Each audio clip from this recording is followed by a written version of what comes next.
So tell me one thing, ನಿಮ್ಮ ಇನ್ಸ್ಟಾದಲ್ಲಿ ಹೋದ ತಕ್ಷಣ ಒಂದು ವಿಡಿಯೋದು ಥಂಬ್ನೇಲ್ ಇಸ್ ನಮ್ಮ ಡಿ ಕೆ ಶಿವಕುಮಾರ್, ನಮ್ಮ ಡಿ ಕೆ ಎಸ್ ಸರ್ ನಿಮ್ಮನ್ನು ಹಿಂಗೆ ಕೈ ಹಿಡಿದು ಹೀಗೆ ಇರೋ ಒಂದು ಫೋಟೋ, ಮತ್ತು ಅವ್ರು ಉಪಯೋಗಿಸಿದ ಒಂದು ಪದ ಭಾಳ ಸೂಕ್ಷ್ಮವಾಗಿ ಗಮನಿಸಿದ್ರೆ ಚೆನ್ನಾಗಿತ್ತು, ಯುವ ಮಿತ್ರ ಅಂದರು. ಸೊ ಒಂದು ಇಲ್ಲಿಗೆ ಬರೋದು ಅಂತಹ ಒಂದು ರಾಜಕೀಯ ನಾಯಕನ ಗೆಳೆತನನ ಹೇಗೆ ಸಂಪಾದಿಸಿದ್ರಿ? ನಾನು ಆ್ಯಕ್ಚುಲಿ ರಾಜಕೀಯಕ್ಕೆ ಬರೋಕ್ಕಿಂತ ಮುಂಚೆ, ಅಂದರೆ ಲೈಕ್ ನೀವು ಇವಾಗ ಹೇಳಿದ್ರಲ್ಲ, ಇದಕ್ಕಿಂತ ಮುಂಚೆ ನಾನು ರಾಷ್ಟ್ರೀಯ ಯುವ ಪ್ರತಿಷ್ಠಾನ ಅಂತ ಒಂದು NGO ಸ್ಟಾರ್ಟ್ ಮಾಡಿದ್ದೆ. ಇದು ಏನಕ್ಕೆ ಸ್ಟಾರ್ಟ್ ಮಾಡಿದೆ ಅಂದರೆ, ಡೆಲ್ಲಿಲಿ ನೋಡಿದ್ದು ಕಷ್ಟ, ಫೇಲ್ಯೂರ್ಸು, ಬಡತನ, ಅಲ್ಲಿ ಪಾಪ ಜನ ಪಡ್ತಾ ಇರೋ ಕಷ್ಟಗಳು, ಇದೆಲ್ಲ ನೋಡಿದ್ರೆ like I told you know that satisfaction that I was not getting. So ರಾಷ್ಟ್ರೀಯ ಯುವ ಪ್ರತಿಷ್ಠಾನ ಅಂತ ಒಂದು NGO ಸ್ಟಾರ್ಟ್ ಮಾಡಿದೆ. ಈ NGOಲಿ ಏನು ಎಜುಕೇಷನ್ ರಿಲೇಟೆಡ್ಡೇ ಮಾಡಬೇಕು, because today education is a most powerful weapon to change the society ಅನ್ನೋದು ಎಲ್ಲರಿಗೂ ಗೊತ್ತಿದೆ. ಸ್ಕೂಲಿಂಗ್ ಆಗಿರ್ಬೋದು, ನಮ್ಮ ಸ್ಕೂಲ್ಸ್ ಆಗಿರ್ಬೋದು, ಆ್ಯಂಡ್ ದೆನ್ ಪಬ್ಲಿಕ್ ಸ್ಕೂಲ್ಸಲ್ಲಿ, ಗೌರ್ಮೆಂಟ್ ಸ್ಕೂಲ್ಸಲ್ಲಿ ಏನಾದ್ರು ಒಂದು ಬದಲಾವಣೆ ತರಬೇಕು ಅನ್ನೋದು ಉದ್ದೇಶ ಇಟ್ಕೊಂಡು ಐ ಸ್ಟಾರ್ಟೆಡ್ ರಾಷ್ಟ್ರೀಯ ಯುವ ಪ್ರತಿಷ್ಠಾನ RYP. ಸೊ ಇದು ಶುರು ಮಾಡಿದಾಗ ಏನಾಯಿತು, we started going into government schools, we started understanding. ನಾನೇ ಒಂದು ತಂಡ ಕಟ್ಟಿದೆ, ಒಂದು ವಾಲಂಟಿಯರ್ಸ್ ಟೀಮ್, ಒಂದು ಲೈಕ್ ಮೈಂಡೆಡ್ಸ್ ಎಲ್ಲ ಸೇರಿಕೊಂಡು ಯುವಕರು. ಏನು ಮಾಡ್ತಾಯಿದ್ರಿ ಅವಾಗ? ದಿನಚರಿ ಹೇಗಿತ್ತು? ವಿ ಎವ್ರಿ ಡೇ ಒಂದೊಂದು ಗೌರ್ಮೆಂಟ್ ಸ್ಕೂಲ್ಗೆ ಹೋಗ್ತಾ ಇದ್ವಿ. ವಿ ವರ್ ಅಂಡರ್ಸ್ಟ್ಯಾಂಡಿಂಗ್ ಏನು ಪ್ರಾಬ್ಲಮ್ ಗೌರ್ಮೆಂಟ್ ಸ್ಕೂಲ್ಸಲ್ಲಿ. Infrastructure is definitely, you know how the infrastructure is big problem.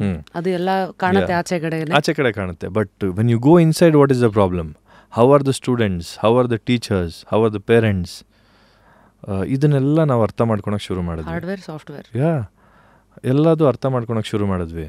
And then we started trying to bring in a little bit of changes everywhere in the government schools. At least we took, to start with, I started with Padmanabh Nagar because I was born and brought up there. So I started with Padmanabh Nagar. So alli one school ge there was no play equipments at all. ಮಕ್ಕಳು ಬರೀ ಸ್ಕೂಲಲ್ಲಿ class room ಒಳಗಡೆ ಎಷ್ಟೊತ್ತು ಅಂತ ಕೂತ್ಕೊತಾರೆ. Even today ಒಬ್ರು ಕುತ್ಕೊಂಡು book ಓದೋದಾಗಿರ್ಬೋದು, ಮತ್ತೊಂದು ಮಾಡೋದಾಗಿರ್ಬೋದು, the concentration time is only 20 minutes.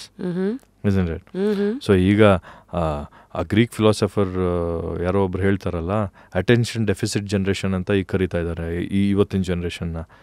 So only 20 minutes, ಅದ್ರ ಮೇಲೆ ಮಕ್ಕಳನ್ನ ಕೂಡಿಸ್ಕೊಂಡ್ರು ಕೂಡ ಯುವರ್ ಕಾನ್ಸಂಟ್ರೇಷನ್ ಲೆವೆಲ್ಸ್ ಇರಲ್ಲ. So we started installing play equipments for government schools. We've done it in two government schools.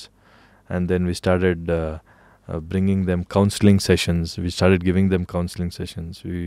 ಅದೇ ನಾನು ಹೇಳಿದ್ನಲ್ಲ, ಯಾವ ರೀತಿ ನಮ್ಮ ಸ್ಕೂಲಲ್ಲಿ ನಾವು ಮಾಡ್ತಾ ಇದ್ವೋ ಅದೇ ರೀತಿಲಿ ದೋಸ್ students also should not be deprived ಅನ್ನೋ ಒಂದು ಲೆಕ್ಕದಲ್ಲಿ ನಾವು ಕೂಡ ಸ್ಕೂಲ್ಸ್ಗೆ ಹೋಗಿ ಕೌನ್ಸ್ಲಿಂಗ್ ಮಾಡೋದು, ಪೇರೆಂಟ್ಸ್ನ ಕೌನ್ಸ್ಲಿಂಗ್ ಮಾಡೋದು, ಇದನ್ನೆಲ್ಲ ಮಾಡ್ತಾ ಇದ್ವಿ. ಆ ಲೆವೆಲಿರೋ ಕಷ್ಟಗಳೇನು?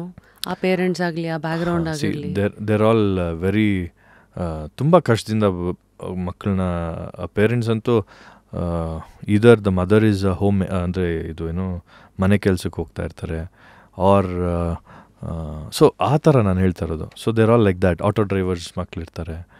ಸೊ ತುಂಬಾ ಕಷ್ಟ ಇರ್ತದೆ, ಇಲ್ಲ ಅಂತಲ್ಲ. ದ ಪಾಯಿಂಟ್ ಈಸ್, ನಾವು ಸ್ಕೂಲ್ಗೆ ಹೋಗೋ ಮಕ್ಕಳಿಗೂ ಆ ಪೇರೆಂಟ್ಸ್ಗೂ ಮೈಂಡ್, ಆ ಮಕ್ಕಳ ಮೈಂಡ್ನ ಇವ್ರು ರೀಡ್ ಮಾಡೋಕ್ಕಾಗ್ತಾ ಇಲ್ಲ, ರೈಟ್?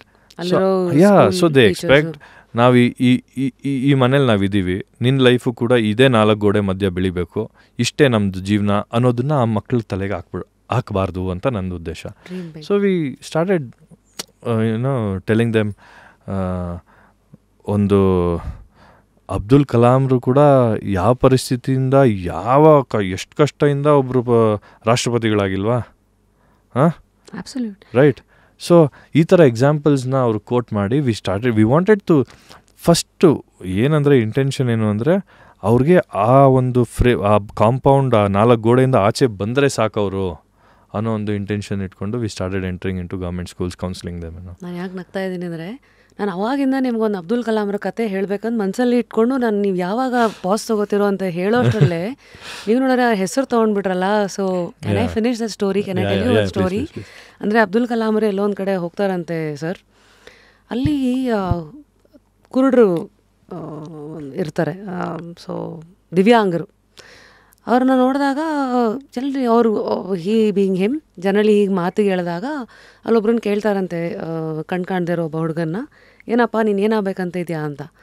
ಅವಾಗ ಆ ಹುಡುಗ ಹೇಳ್ತಾನಂತೆ, ಸರ್ ನಾನು ಈ ದೇಶದ ಮೊದಲ ಕಣ್ಣಿಲ್ದೇ ಇರೋ ಪ್ರಧಾನಿ ಆಗಬೇಕಂತ ಇದ್ದೀನಿ ಅಂತ ಹೇಳ್ತಾನಂತೆ.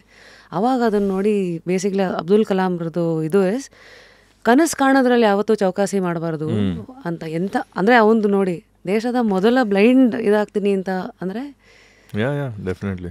So how to always dream big even in your least ಏನಂತಾರೆ ಕಷ್ಟದ ಅಥವಾ ಫೆಸಿಲಿಟಿ ಕಮ್ಮಿ ಇರೋ ಇದು ಅಂತ ಆ ಕಥೆಗೆ ಬಂತು. ಇದು ಎಷ್ಟು ನಿಜ ಅಂದರೆ ನಾನು ಈಗ ಇನ್ಫ್ಯಾಕ್ಟ್ ಈಗೆಲ್ಲ ಓಡಾಡ್ತಾ ಇರೋದು ಎಲ್ಲ ಸ್ವಲ್ಪ ಆ ಥರ ಪಾಕೆಟ್ಸಲ್ಲೇ ಓಡಾಡ್ತಾ ಇದ್ದೀನಿ. ಸೊ ಅಲ್ಲಿ ಕೂಡ ನೀವು ಹೇಳ್ದಂಗೆ ಈ ಕನಸು ಕಾಣೋದೇ ಒಂದು ಕೊರತೆ ಆಗಿಬಿಟ್ಟಿದೆ. ಕನಸೇ ಕಾಣಬೇಡಿ ಅನ್ನೋ ಥರ ಆ ವಾತಾವರಣ ಸೃಷ್ಟಿ ಮಾಡ್ತಾ ಇದ್ದಾರೆ. ಯಾಕೆ ಅಂದರೆ